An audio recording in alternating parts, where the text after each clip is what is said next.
Hi friends, কি করছো তোমরা সবাই? তোমাদের লাঞ্চ কমপ্লিট তো?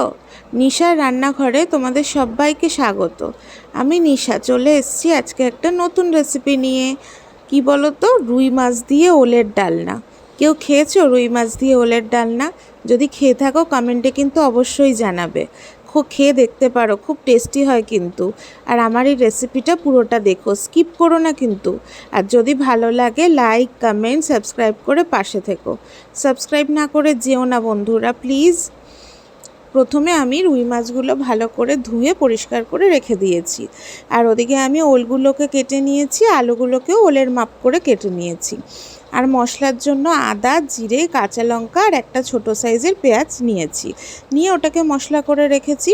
তারপর রুই মাছগুলো ভালো করে নুন হলুদ মাখিয়ে লাল লাল করে ভেজে নিয়েছি, ভেজে তুলে নিয়েছি। তারপর ওই তেলেই জিরে তেজপাতা ফোড়ন দিয়েছি, দিয়ে ওল আর আলুগুলো ভালো করে ভেজে নিয়েছি।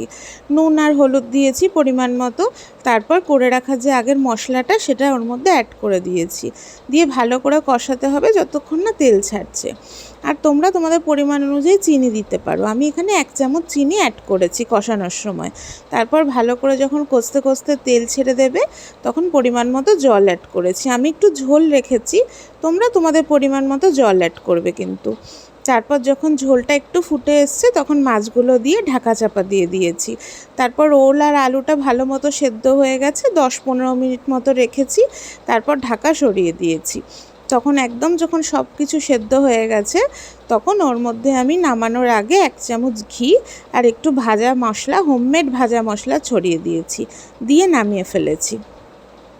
কেমন লাগলো জানিও কিন্তু বন্ধুরা। আর যদি কেউ না খেয়ে থাকো একবার কিন্তু খেয়ে দেখো রুই মাছ দিয়ে ওলের ডালনা, খুব টেস্টি হয় কিন্তু। আর ভালো লাগলে প্লিজ সাবস্ক্রাইব করে দিও, সাবস্ক্রাইব না করে যেও না কিন্তু।